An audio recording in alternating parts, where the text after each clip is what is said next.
So hopefully everybody can see here. Thank you for having me here today. So I just wanted to kind of start out and just give a little bit of a background of what I'm going to share today. So what we've done basically, so I'm with Workforce Services and as a regional economist. And so my role is to specifically analyze a region within the state. I have 3 other counterparts who do the same thing.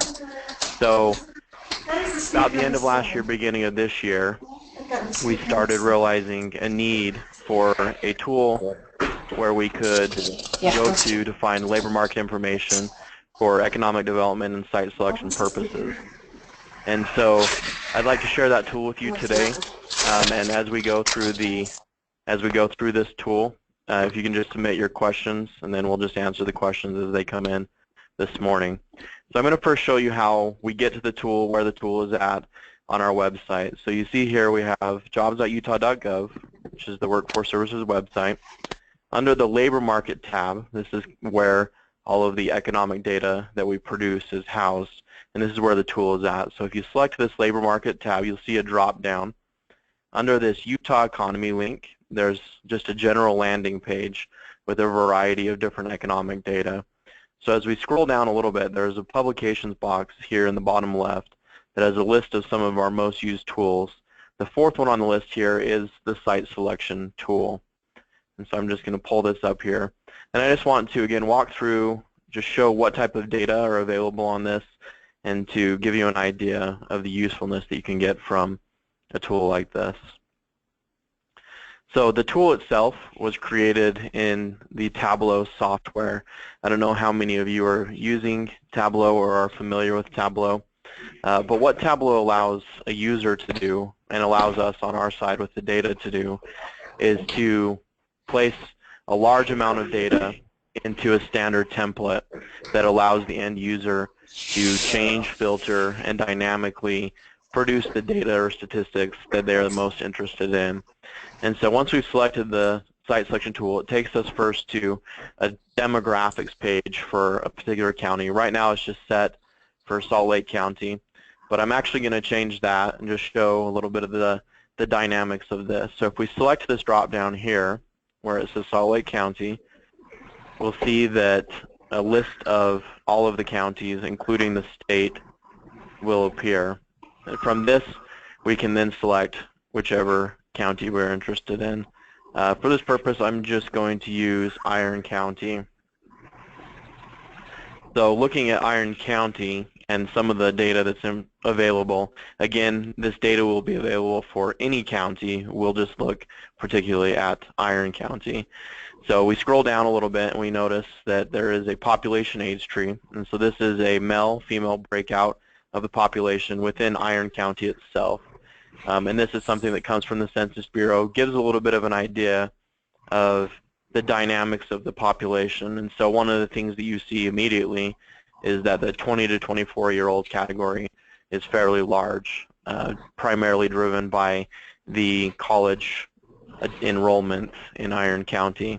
And so that tells a little bit of a story as to where is your labor force coming from, what area of the population, what segments are really driving or are available to work within an area.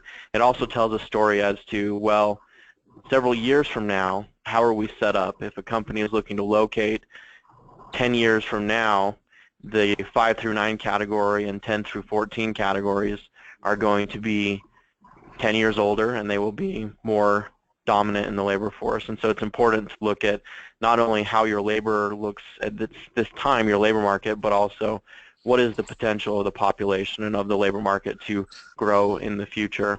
And so one thing that you'll see in Utah and any of its counties compared to, for instance, the United States, so we select the United States, we can compare that. And you notice one thing that stands out is that the United States is a lot more top-heavy than Utah. That as you look at Utah, this bottom portion here tends to be a lot more bottom-heavy, and that just, again, goes to our young population and the future that we have in many of our counties throughout Utah. And so that's why we've kind of put that population age tree there, is to give it an idea about how that's broken up. We then have educational attainment, and this is broken down by some different categories which are provided by the Census Bureau. So we've got less than 9th grade, 9th through 12th grade, high school, some college, associate's degree, bachelor's degree, and graduate degree. And with each of those categories, there is a number of individuals that fall into that category, and then what percentage share that is of the total population. And so you see there's 25,000 individuals in Iron County that are over the age of 25. They're being accounted for by this statistic, and of those individuals, almost 30% have some college, and then you see that about 18% have a bachelor's degree, and that 10% then have a graduate degree. And so again, this just informs employers and businesses and individuals who are interested in this information about the education level of the labor force. Getting back to talking about what we talked about with the population age tree up in the left, again, looking kind of at the youth and that age tells us something about where the labor force is headed in a number of years. And so we've also included school enrollment, and so this will show you the number of individuals who are enrolled in particular grades and ages to give you an idea of kind of that pipeline of students that may be able to be pulled from in the next few years, the next decade, the next couple decades. We then have a components of population change here on the left side, and this gives you a breakdown of how population has changed. We've got a total population on this last line with a natural increase, and so this is just the births minus deaths, and then we have the net migration, or the number of individuals that have come into the county, and that's the difference between in-migration and out-migration. So one thing that you see here, and this is the case in many counties from 2014 to 15, is that Iron County in specific saw a huge uptick in the number of individuals relocating or moving into Iron County. And so that again builds the size of the potential labor force. Then we have the first major of college graduates. So again, kind of like the educational statistic pieces above, this gives us a little bit of an idea about the education level of the population.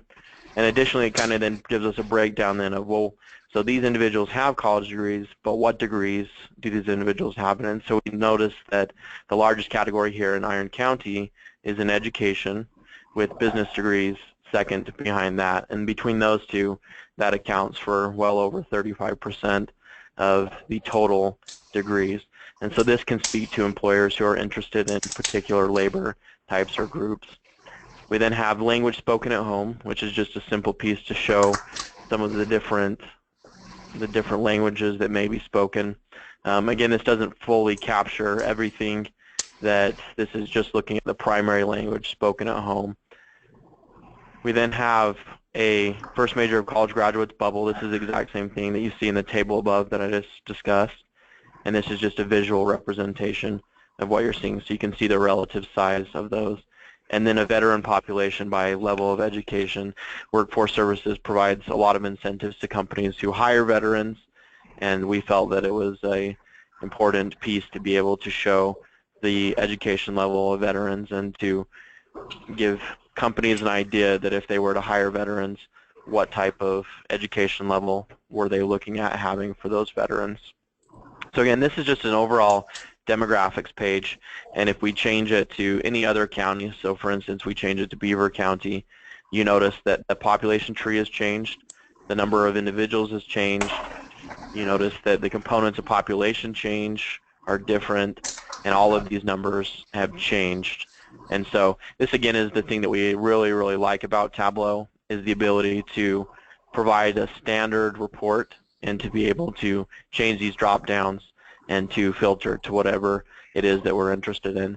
And again, this is something that we put up on our website, we've made available because we'd like not only people within Workforce Services, but economic development, municipal leaders, business leaders, anybody to be able to use this data and use this tool.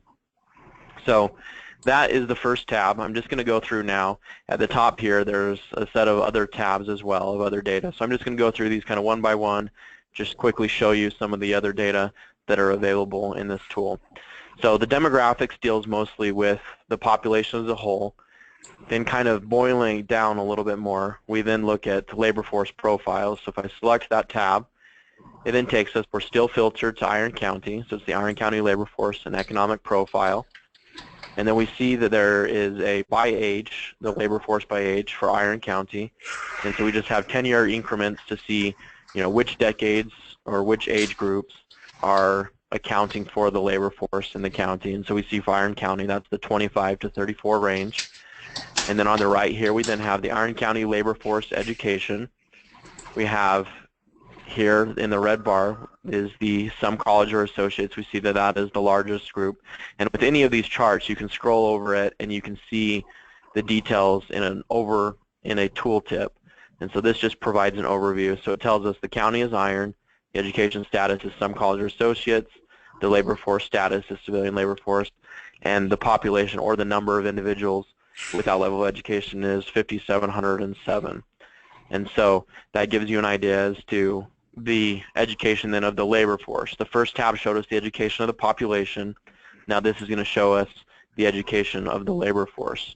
We then have a calculated labor force participation rate.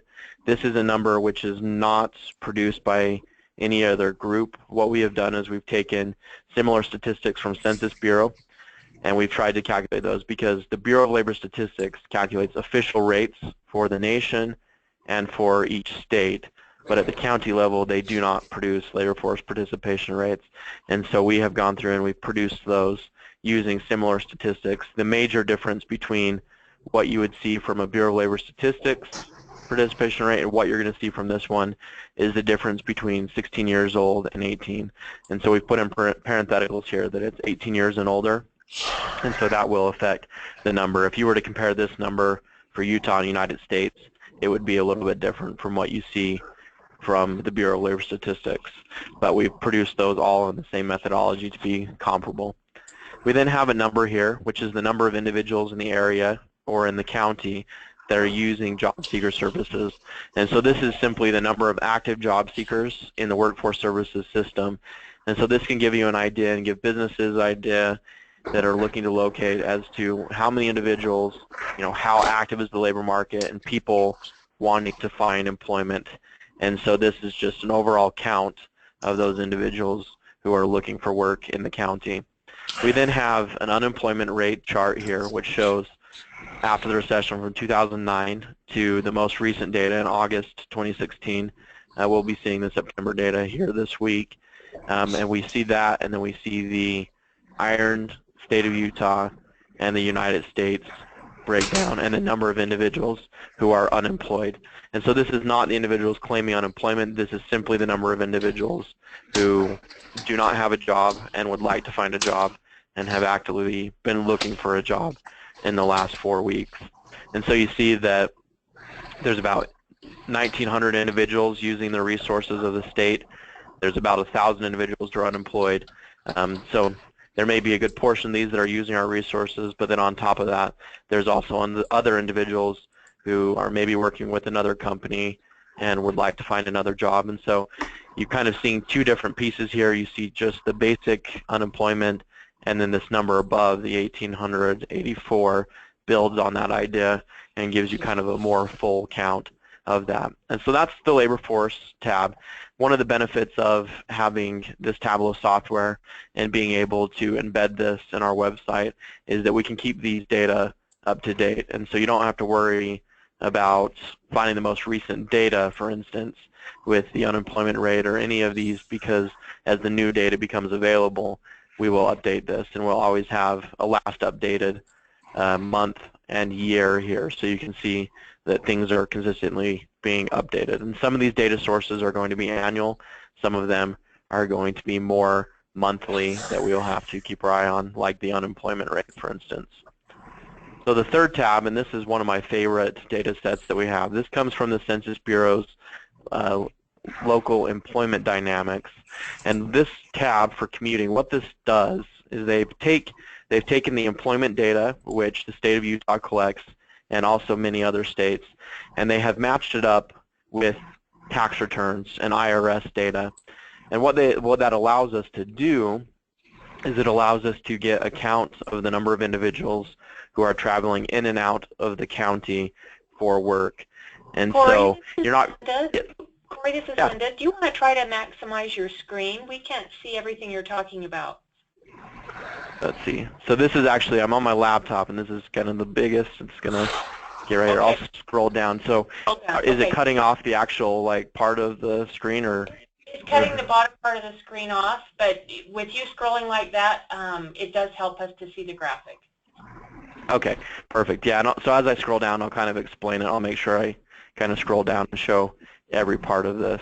So yeah, I wish I had a way of scrolling out, because I mean I can zoom out a little bit if you want to see kind of what the overall report looks like. Then it becomes kind of difficult to read so essentially this is what the overall report, and with any of these reports you can actually print a PDF to an 8.5 by 11 sheet as well. So here's what the overall report looks like. So this is just for commuting patterns, and so again this is matched up. You take the employment data and you're matching that up with tax returns, and so that allows you to see where people work and where people live, and that allows you to count the number of people who are coming into the county, who live in the county and work in the county, and the number of people who live in the county but are leaving the county.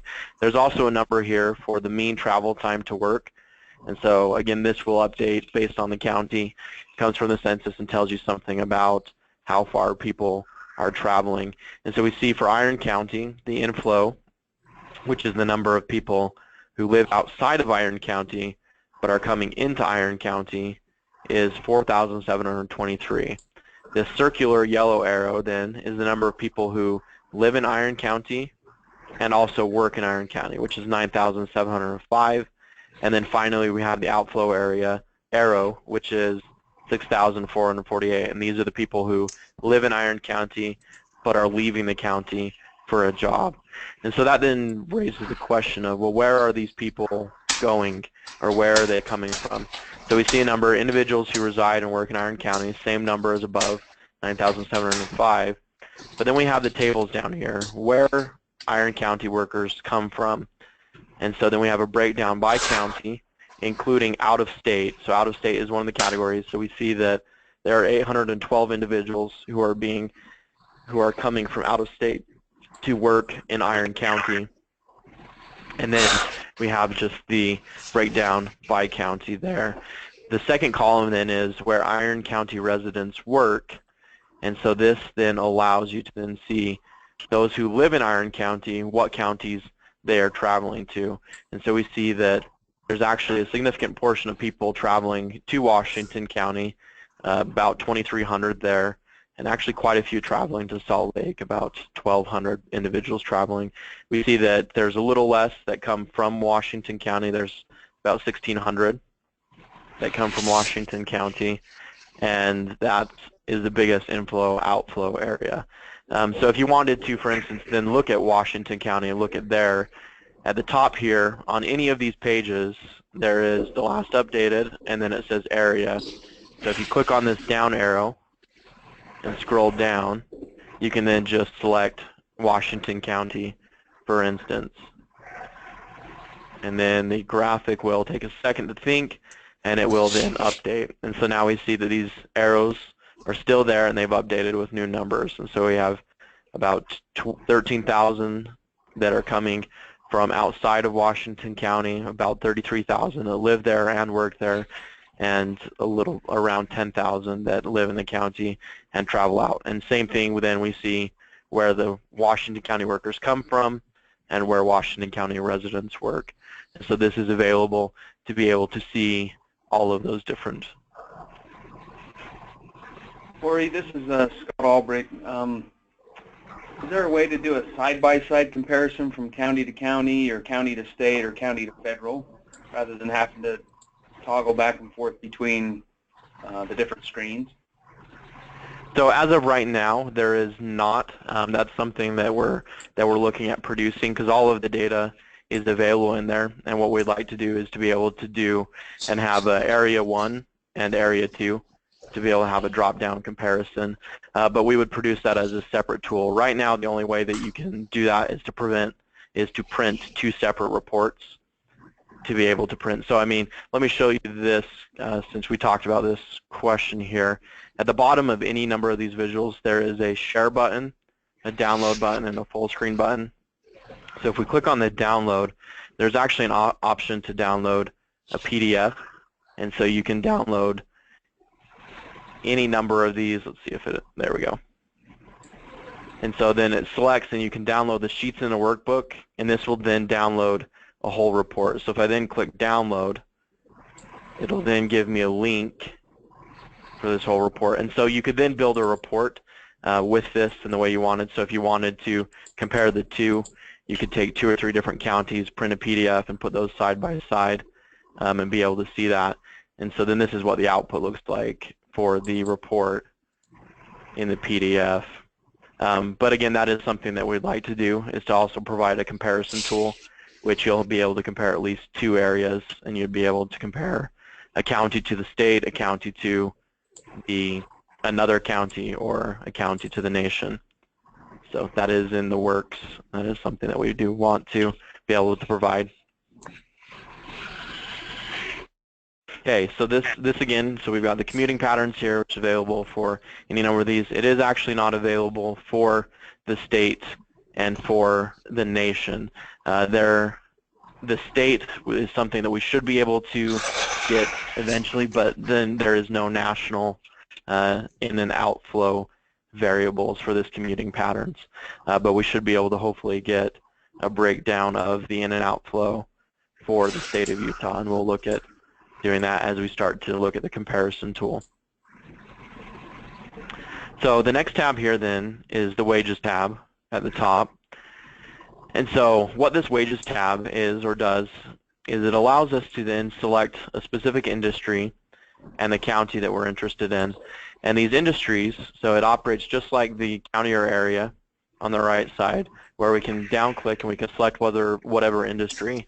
And so one thing that we've done is we've gone through and we've selected occupations throughout these different industries that are the most relevant to businesses just by using staffing patterns. So as we receive surveys from employers, we look at what occupations are large in particular industries, and then from that we form a pattern. And so we see, for instance, in software development, that a computer user support specialist might be a large part of that, and so we've included that on this list. And so in this list of industries, we have the different GoEd clusters and just some general industries as well. So we see aerospace, product parts manufacturing, energy, natural resources, life sciences, outdoor products.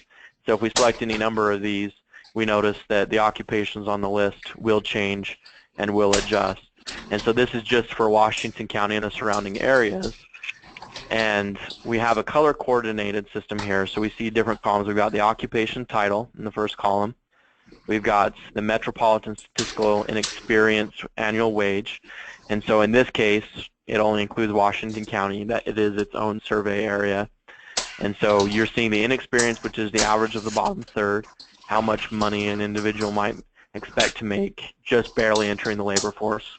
The second column is the annual median wage for that same area. And then the third column is for the state of Utah, and the last column is for the United States.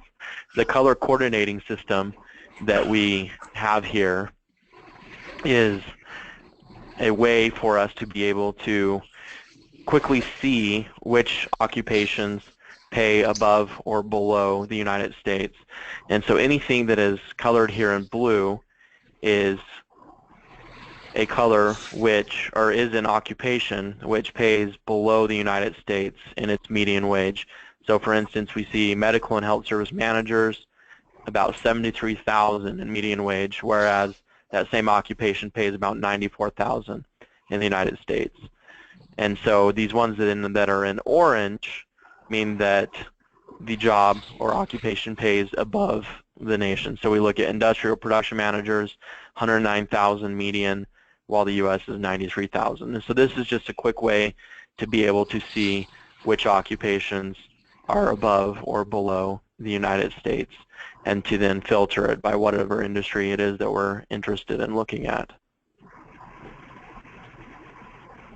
So let me just go to this last tab here, and then we'll turn it over just for any additional questions. So largest employers of all industries is simply put exactly what it sounds like. We just have a breakdown with employment ranges provided for the county, which companies or organizations are the largest. We see that the Washington County School District is the first employer, IHC is the second, Walmart has the third, and it gives us just an idea of what industries or what employers are large in a particular area. And then again, as I showed you earlier with the PDF, we then have a download instructions tab, and this just explains what I showed. At the bottom of any page on the visual, you can click download and select PDF. The other thing I would also mention too is that you can actually download any of these data via crosstab, or you can download them in Excel from that same download link at the bottom, and you can also download images of specific charts if you want as well. And so that's just an overview of the tool. Again, as I said earlier, the reason we use Tableau and the reason why we really like Tableau is because it allows us to dynamically update the data, to adjust the data, and also to make this a living document, so that as you go out and you use this data, and as you see potential things that we can adjust and change and that will make it more helpful, that we can be responsive to that. The goal is to, again, have this be labor market specific and to focus primarily on labor market. And so if there are labor market data that would be useful to add to this and to other things that would really just build this up, you know, we're welcoming any of that feedback. But I don't know if there's any questions immediately. You can also, as you play around with the tool, you're more than welcome to shoot me an email and contact me with any questions that you have. For those who kind of came in a little bit later, let me just show one more time how you can access this tool. So when you are at jobs.utah.gov, and if you click on labor market, and then you click on Utah economy, there will take you to a landing page, and in the bottom left-hand box, under publications, there is a link to the site selection tool. And so if you select that, then that will take you, and then you can navigate this tool as I have demonstrated. So again, thank you so much for having me on the call today, and I don't know if there's any questions now, but Corey, we have 3 people in my office. This is Linda. James has a question. Okay. Question. I know that some economic development directors are attempting to develop websites for their counties, their communities, and so forth. Is this something that they can easily link their websites? Yes. So actually, so you can get a link, or additionally, one thing that you can do, so I'm just going to scroll to the bottom of the page here. Under this share link, there is actually an embed code, and this embed code is written in HTML, which would allow you to actually embed this visual into a website if you wanted. So you don't have to go just to the Jobs.Utah link if it was something that you wanted to put directly embedded onto a website. Any of these directors would be more than welcome to do so. So Corey, this is Linda. If they do choose that embedded option, would their page then update when you update yours, or would they have to go back on occasion and re-establish that link? So generally it would update. The only case in which you would have to re-embed the code was if there was a major change made to the structure. So if simple data updates are made where just new data is put in, it wouldn't change. Now if we added more additional data, and if we added, for instance, more tabs at the top here, that would cause an individual to have to go through and re-embed the code. But outside of that, if it's just general maintenance and updating, then it will just go to the server, update that, and then it will be updated from there. Wonderful, thank you. Any other questions? Yeah, this is Scott Albrecht again. On the commuter tab, you've got it broken down where you can see where they're coming and going. Is there any way to put that into industry categories as well? So unfortunately, there is not in this data. That is data that to some degree you can see for this tool because of the size of the data. and the way that it's kind of sliced up. That's something I'd have to play around a little bit with. I know that you can see kind of major groups, but generally those groups are only going to be like goods producing industries and service industries. So there's only 2 or 3 divisions that you're able to see kind of the breakdown of traveling. I don't know if that makes sense. They've kind of grouped it into higher level orders so you don't get as much in the industry detail. So it's kind of hard to tell exactly which one it is that's driving or pulling. Sure. That makes sense. I think everyone could probably see how useful that would be to know that as a potential weakness or opportunity for your community to, you know, either attract industry that people are leaving to get employed elsewhere. If you could attract that industry to your community, obviously you could capture that outflow as well as your input. So if there's a way to do that in the future, that would be very helpful. Definitely, and so there is data that you can look at and you can compare. You can't get the specific breakdown of industry traveling to or from, but one way that I kind of get around that and thinking about these types of, you know, vacuums in different industries is if you look at this same data from the Census Bureau, you can actually look and see which industries have a large share of employment, and then you can divide it up and you look and see which residents, you know, what the largest industries are for residents, and then what the largest industries are for people who are coming from outside. And if you start to see kind of a difference in, well, why are people leaving the county? What industries are they leaving the county for? What industries are they coming into the county to work in? You can begin to see a little bit of that idea. And with my limited time, I don't have an opportunity to show that, but that's something that if you wanted to talk about a little bit more, that I could actually show you where you access this data itself. And it's actually pretty intuitive to be able to use, and I could kind of go through that at some point. Okay, thank you. Just one other very quick question. Is the county level your bottom level demographic, or do you go down into municipalities, townships? So for this tool in specific, we actually just go into the county level. There has been interest expressed in doing a municipality version of this visual, because with this outline, with this template, we could potentially see ourselves doing something at the city level. It would just be a case of finding the data, getting it in there, and then being able to maintain that. And so with kind of the current data structure, the way that we have it, that's something that we're not quite ready to do, but that as we're transitioning a lot of our things to more of a relational database, data warehouse, where things will be a little more easy to tie into this software, we can foresee ourselves doing some larger, more granular data. Thank you so much, Corey. That was wonderful. Thank you, and thank you again for having me. Okay, now we're going to switch over to Kevin Brooks.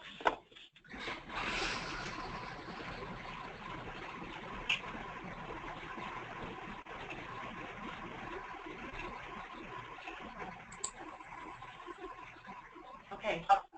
All right, well, good morning, and thank you to everyone who's joined in on the webinar, and thank you to the Governor's Office of Economic Development for having me here today. As previously mentioned, my name is Kevin Brooks, and I am the Energy Incentive and Program Coordinator for the Governor's Office of Energy Development. I'm responsible for advancing the energy and minerals education development in the office. Today I'm here to talk to all of you about an exciting new opportunity for Utah's 11th and 12th grade students called the Utah Energy Workforce Scholarship Program.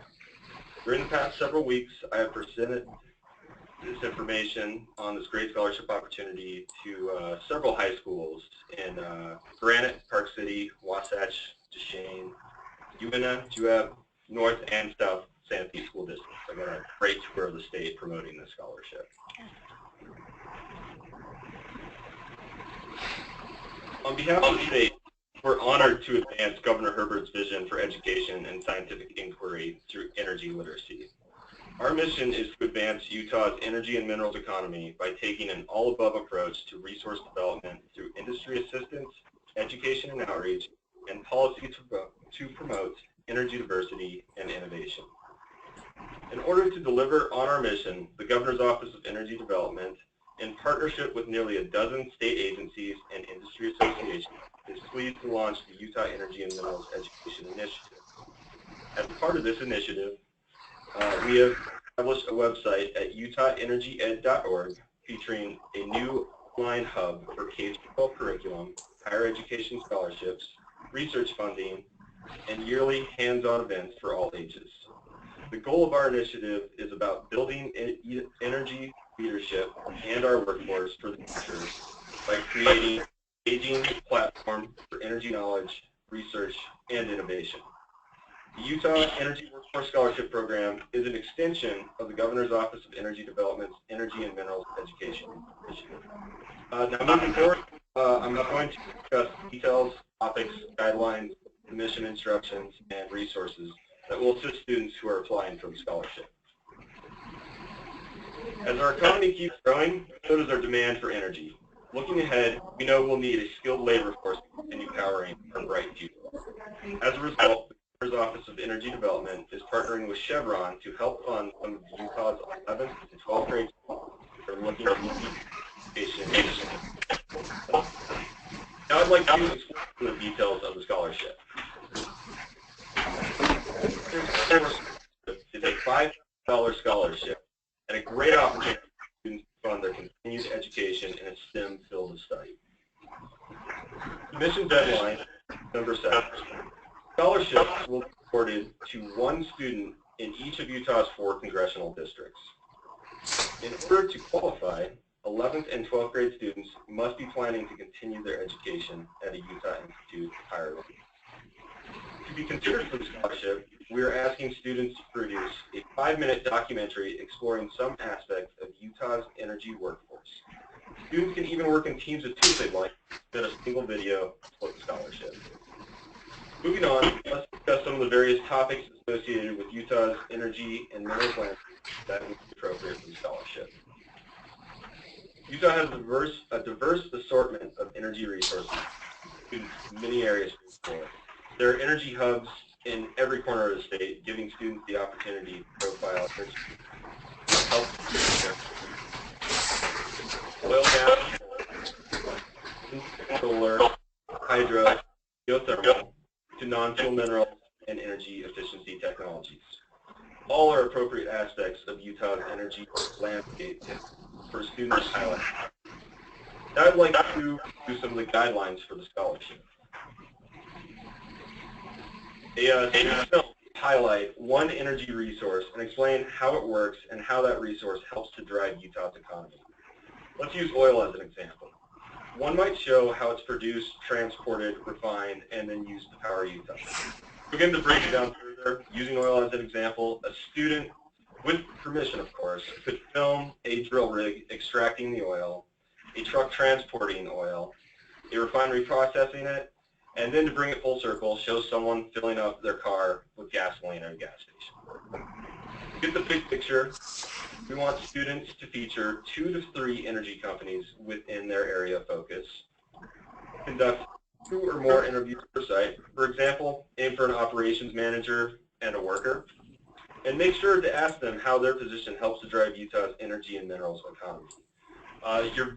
Students are going to want to incorporate these interviews into their piece to strengthen and tell the narrative that they want to about whichever resource they're choosing to focus.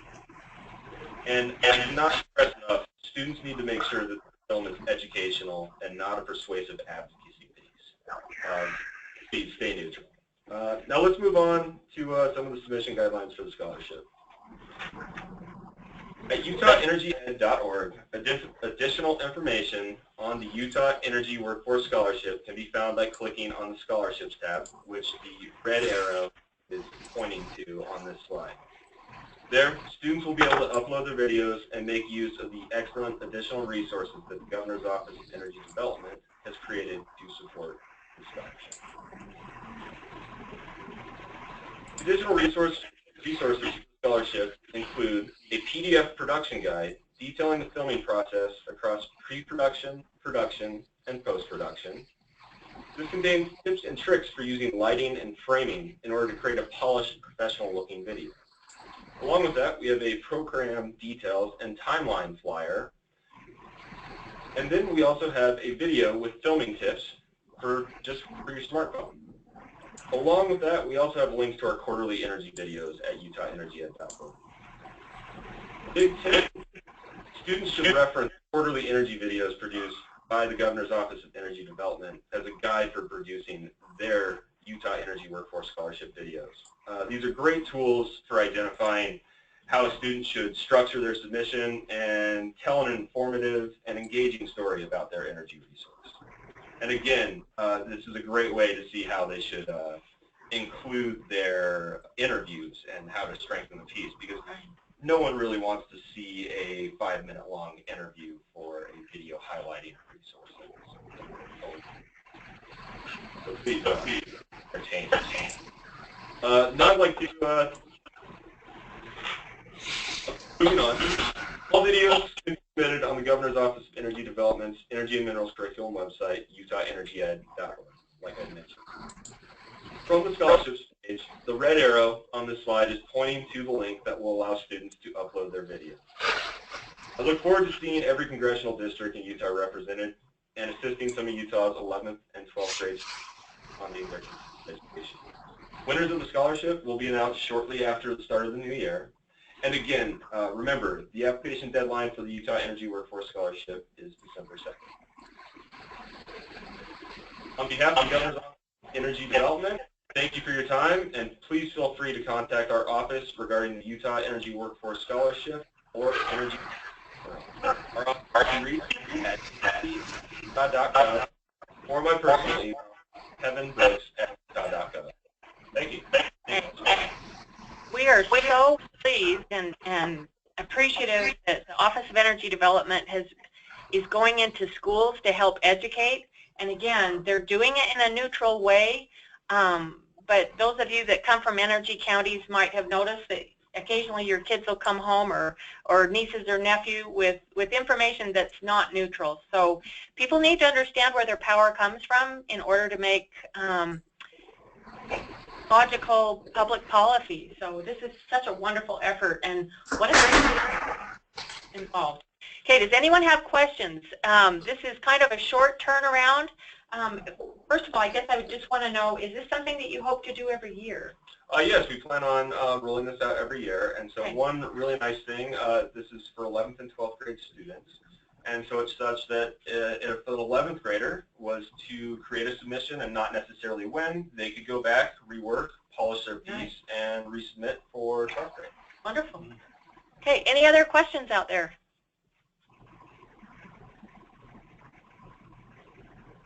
Anyone have any high school students? I'm going to go find some. I think this is a great idea. Kevin, thank you so much. Yes, thank you.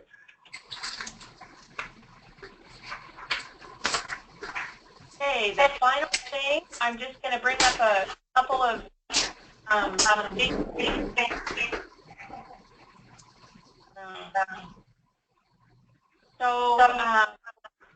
guess one of the things everybody is interested in is this rural outreach specialist. We are going to have that opened hopefully within the week. We have a rural review team that's already put together and is willing to spend some time reviewing resumes and then doing interviews. And this position will cover the central and southern Utah, and most likely also do the rural FastTrack grant and the enterprise zone. And just kind of an update on our program. As you know, the legislature is being very careful that the tax dollars that are used for any of our programs, that there's a return on investment and metrics.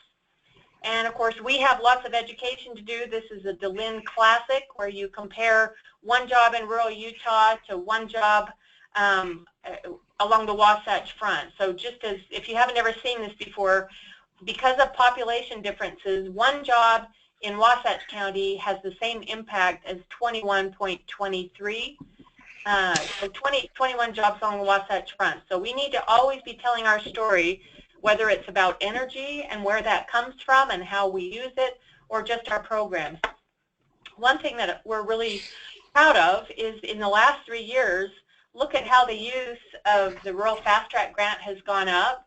And in the first 4 months of fiscal year 2017, we've already used more than we did in an entire year in 2014. So this is wonderful because we've been criticized at times for not having used the dollars that we have, and we're getting to the point that we in fact are using the dollars that we have. And just you can see that manufacturing is our top usage of the Rural FastTrack grant, but we actually have quite a bit of variety in the other uses for this program. We picked 2 counties. The governor's the GOED board met last week, and they have been asking us how we can market and use our program better. So I picked a couple of the counties that we knew were using the Rural FastTrack very well, and they know we're highlighting them today. And we were wondering, what is it about these 2 counties that has made them so successful in this program? This is actually not a fiscal year, it's the calendar year, but Sandy Emile, who is a chamber president, not an economic development director, or a chamber director, she was able to get 10 projects up in Cache County within the last calendar year, brought almost $500,000 worth of grant funds to her county, and $4 million of private investment and 46 jobs. So think back on that chart and what impact this is for Cache County in comparison to a Wasatch Front County. The other one is Kevin Christensen. In 3 years, he has come up with 14 excellent Rural FastTrack programs with $661,000 of grant funds coming into his county, and then matched by $14.1 million of capital investment from the private sector and 142 jobs. So how do we duplicate this? How do we spread the word about this excellent program? And so one of the things that we've decided to do is we have a FastTrack survey. It's very short. It's 5 minutes or less. That will be coming out probably today. So watch your emails. If you don't get it and you want to participate, shoot us an email and we'll get you a copy. This will just say, what county do you come from? What is your role in the county? So there are a lot of different things. You could be a BRC, a Small Business Development Center, Chamber of Commerce, and then especially the banks and credit unions. We want to know if they're aware of it, because Sandy Emile has said that the reason why she's been so successful with Rural FastTracks is the banks and the credit unions know about this program, and so they have brought these excellent projects to our office. And then just how many of your clients, we just want to see who's actually referring these. And then we'd like you to tell us what you think would be the best way to get the word out. And then we'll go to the BEAR program. As everybody knows, there's been a shortage of funding. And just in case you don't know where the funding comes from, the Rural FastTrack and the BEAR program come from the Industrial Assistance Fund. It's been several years since that fund has been replenished, and there's been a significant impact to business resources, BEAR programs. We did an impact report at our office, bringing in data from these counties that have, or applicants, BEAR applicants that have been affected. And the Governor's Rural Partnership Board annual report addresses this issue as well. This is a report that goes from the GRPB board to the governor himself and his staff. And then rural tax credits. We do have the enterprise zone tax credit online. We're still waiting to see what happens with the nonprofit portion of that was taken out last year. We are now using the targeted business tax credit. There are 4 applications that have been approved. The recycling zone tax credit, James has done significant data research on that. We've reported or tried to report to the interim committee, but we want to make sure that we're using these tax credits in a way that we can demonstrate metrics, that we can demonstrate return on investment to taxpayer dollars, because it's a lot easier to maintain a tax credit than it is to create a new one. And then here are some pieces of legislation that might be of interest to people. The IAF funding replenishment. We want to get, we already have some ongoing funding for the business resource centers, but it's not enough. We want to address the requirement for the 110% for the Rural FastTrack program. I know Representative Sandel has been working with various legislative staff to write up a nonprofit tax credit, and we should find out probably tomorrow morning where that tax credit, where he envisions that to go. And then we have some adjustments that we're making to the targeted business tax credit. We want more counties to be able to participate. We're trying to streamline the process and get more of those tax dollars out. We haven't been spending the tax dollars. And Eleanor, I can show you how to get these if you want. who's that? Did somebody make a comment? Okay, I maybe need to, I don't know how to do that. Okay. And then one thing that would be great for you to know is the outdoor recreation funding was just completed, their awards. And here's an idea of where their infrastructure money went to.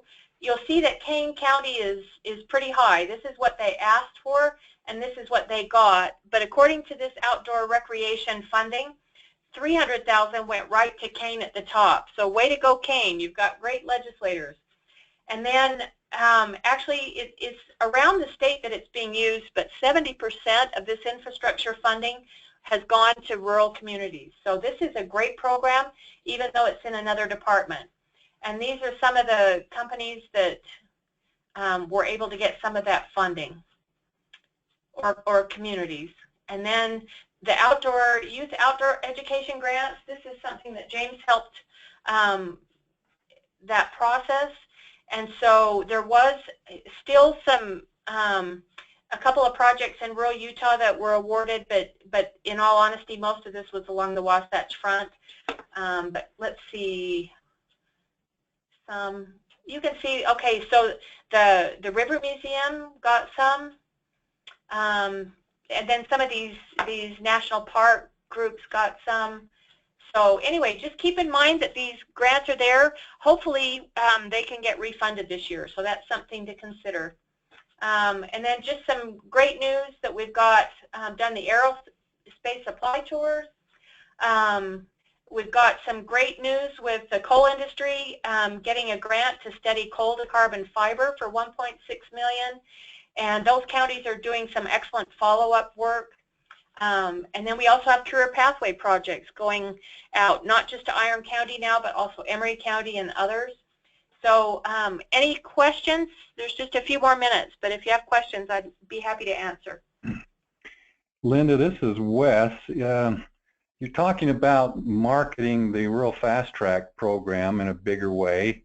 It's already way ahead of where it's been, and our funds are going to hit the limit probably before the end of the year. Have you given consideration of what's going to happen if we run out of funding for that program with applications still coming in?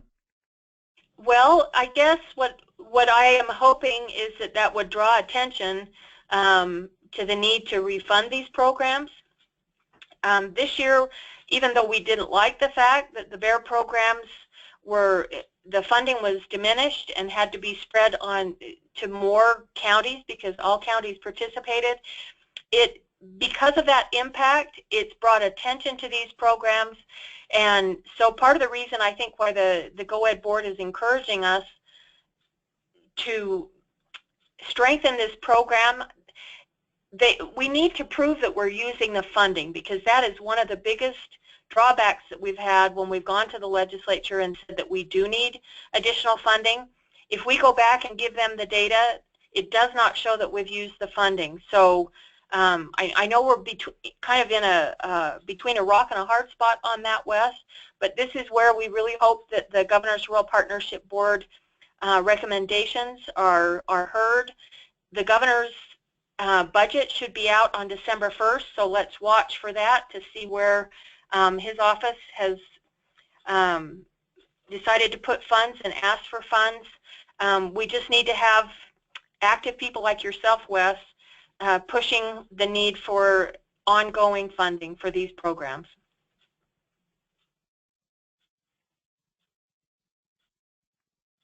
Any other questions, or are we just about done?